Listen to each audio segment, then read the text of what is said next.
والذین یتوفون منکم، اور وہ لوگ جو فوت ہو جاتے ہیں تم میں سے، وَيَذَرُونَ أَزْوَاجًا، اور چھوڑ دیتے بیویاں، یتربصن، یہ عورتیں انتظار کرے گی، بِأَنفُسِهِنَّ، اپنے بارے میں، 4 اشہر و 10، 4 ماہ 10 دن، یہ عدت وفات ہے۔ عدت طلاق تو 3 ہے، 3 ماہواریاں پہلے گزری، وفات کا صدمہ طلاق سے زیادہ ہے۔ اللہ اکبر۔ اور اس مدت میں خاتون نیا کپڑا نہیں پہنے گی، سرخی پاؤڈر بناؤ سنگار نہیں کرے گی، سوگ بنائے گی۔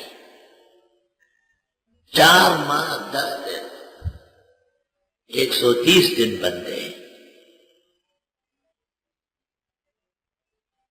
130 دنوں کا حساب ہوگا، کیونکہ چاند تو میت تاریخ اول پہ تو نہیں ہوتی، کبھی بھی ہو سکتی ہے۔ 130 دن گن کر کے اس کے بعد وہ عدت سے خارجہ سمجھی جائے گی۔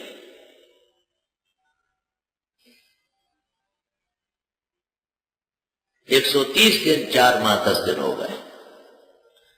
فَإِذَا بَلَغْنَا أَجَلَهُنَّ، پس جب یہ پہنچے اپنی عدتوں کو، انہیں عدت پوری ہو گئی، فَلَا جُنَاحَ عَلَيْكُمْ، کوئی وبال نہیں ہے تم پر، فِيمَا فَعَلْنَ فِي أَنفُسِهِنَّ بِالْمَعْرُوفِ، وہ جو کر گزرے اپنے بارے میں دستور کے، اب جائے نکاح کرے، جو کرنا ہے کرے۔ وَاللَّهُ بِمَا تَعْمَلُونَ خَبِيرٌ، اللہ تمہارے اعمال سے خبردار ہے۔ یہ نہیں کہ گناہ کے کام شروع کریں۔ وَلَا جُنَاحَ عَلَيْكُمْ، کوئی وبال نہیں ہے تم پر، فِيمَا عَرَّضْتُمْ بِهِ مِنْ خِطْبَةِ النِّسَاءِ، وہ جو تم پیشکش کر لو اس کو، نکاح عورتوں کو، پیغام نکاح، اس دوران جب وہ عدت گزار رہی ہے 4 مہینے 10 دن کی، اس دوران اس کو آپ تعریض تو کر سکتے ہیں، او اکننتم فی انفسکم، یا دل میں بات چھپا کے رکھو، جب وہ عدت سے نکل جائے تو آپ بتا دیں کہ میرے ساتھ نکاح کر لے، اگر آپ کو حالات اجازت دیتے ہیں۔ علم اللہ، اللہ کو پتہ ہے، انکم ستذکرونہن، کہ ان قریب تم بتاؤ گے ان کو نکاح کا، ولکن لا تواعدوہن سرا، لیکن ان کے ساتھ وعدے نہ کرو چپکے چپکے سے، یہ عدت کے آداب کے خلاف ہے۔ الا ان تقولوا قولا معروفا، اگر بات کرنی بھی ہے تو سلیقے کی بات کرو۔ تعریض یا سلیقہ یہ دور دراز کی بات ہے۔ یار میرا بھی نکاح کا ارادہ ہے، اگر اچھے اور سارے عورت مل گئی تو میں بھی نکاح کر ہی لوں، یہ تعریض ہے نا۔ کتابوں میں لکھا ہے کہ اگر اس کو کہا کہ انت نافقہ، مال دے کوٹا نہ دے، محمد صلی اللہ سے بڑے خاندل، بالکل صراحت ہے، فدی کی کنایا کم دا تاریخ صدر، یعنی زمین دا پختوں مطابق صراحت ہے، عربی میں صراحت نہیں ہے، یہ تعریض ہے۔ لائے کتنا یعنی ادب والا دین ہے کہ ایک بھائی مر چکا ہے اور اس کی متوفی عنہا زوجہا عدت گزار رہی ہے 4 مہینے 10 دن، اس دوران اللہ اکبر ان کے ساتھ نکاح وغیرہ کی بات چیت پر بھی پابندی لگائی، یہ بھی مرحوم بھائی کی عزت و ناموس اور وفا کے خلاف ہے۔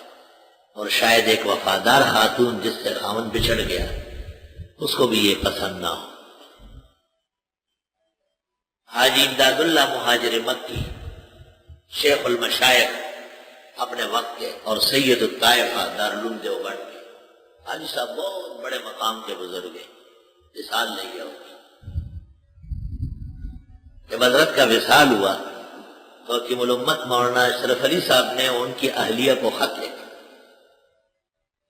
کہ ہمارے حضرت تو تشریف لے گئے دنیا سے، لیکن ہم خدام ہر طرح خدمت کے لیے حاضر ہیں، اور ان کی اہلیہ اپنے آپ کو تنہا نہ سمجھے، یہ ایسے قریب قریب الفاظ ہوتے ہیں۔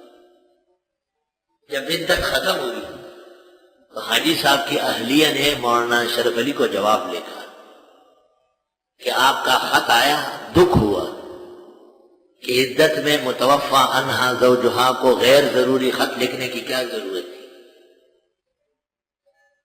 اور میں اجنبی کے خط کا جواب بھی عدت میں دینا حرام سمجھتی ہوں۔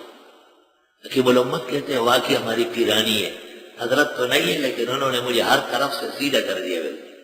انہوں نے اشرف علی نیک دونوں غلطیاں ہو. بڑے گھرانوں کی عورتیں جب خاوندوں کی وفادار تو ان میں علم بکمال ہوتا ہے. ہمارے ہاں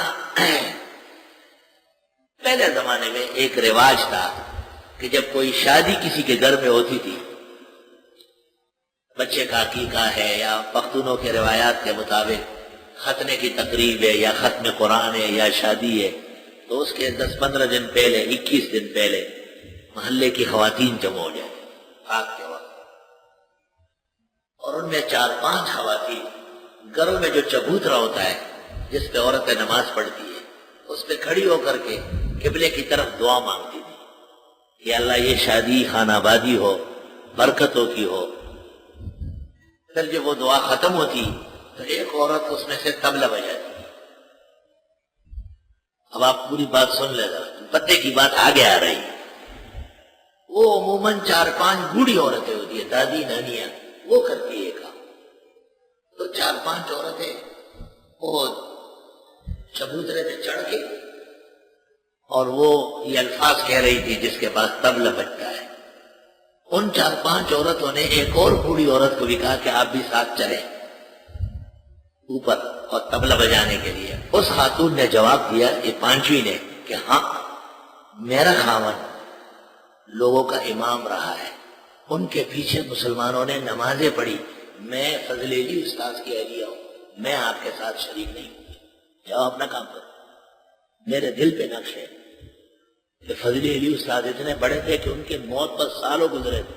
ان کی اہلیہ نے کہا زمان خاون خلق تب ازنہ کری زٹا سر عمل کرتے پتی کے نشم بولے خلاف میں شریعت کا غلط کا.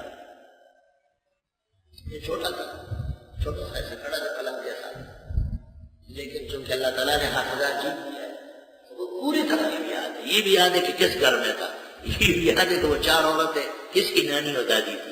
مگر استاد فضل علی واقعی عظیم تھے اور ان کی عظمت مسلمہ تھی کہ ان کی اہلیہ نے کہا کہ میرے خاوند نے لوگوں کی نمازیں پڑھائی ہیں اور وہ امام خطیب رہے. ان کی اہلیہ کو زیبا نہیں ہے، رواں نہیں ہے کہ جگہ پر خادی کی شرکت بھی یہ تخادے ہوئی دا خادے دفلان کی خان دے اور تماشا میں جڑا. علماء دیوبند کی بڑی برکت ہے، آج اس پروگرام کا نام و نشان نہیں. الحمدللہ ختم ہے. لیانو پر ڈانگ ڈبلے رہا ہے پرید ایسا خادے میں جوگا پیدل. الحمدللہ پنجر مولانا سے فرماتے ہیں کہ یہ میری وجہ سے ختم ہو گئی. آپ تو ایک آدمی، آپ کے شاگرد تو خالی لڑائی میں عمل نہ کرے، جھگڑو. یہ جو پاکستان بننے کے بعد ہزاروں دیوبندی مدرسے بنے، ہزاروں لاکھوں علماء فاضل ہوئے، تحصیل تمام کر کے وہ کام نہیں کر رہے کیا آپ سارا اپنے ذمہ لے رہے؟ غلط بات. تمام علماء دیوبند جہاں کہیں ہے رشد ہدایت کے چمکتے ہوئے ستارے. ہر شخص اپنے بساط کے مطابق کام کرے گا. کوئی سائیکل چلاتا ہے، کوئی موٹر سائیکل، کوئی کار، کوئی ویگن، کوئی ریل گاڑی. کسی کی توفیق زیادہ ہوائی جہاز سے آتا جاتا ہے، مگر مقصود سفر ہے اور پہنچنا ہے. تمام علماء حق کا احسان ہے ہم پر بھی اور پوری امت پر، جنہوں نے ہمارے لیے راستے ہموار کیے. الحمدللہ.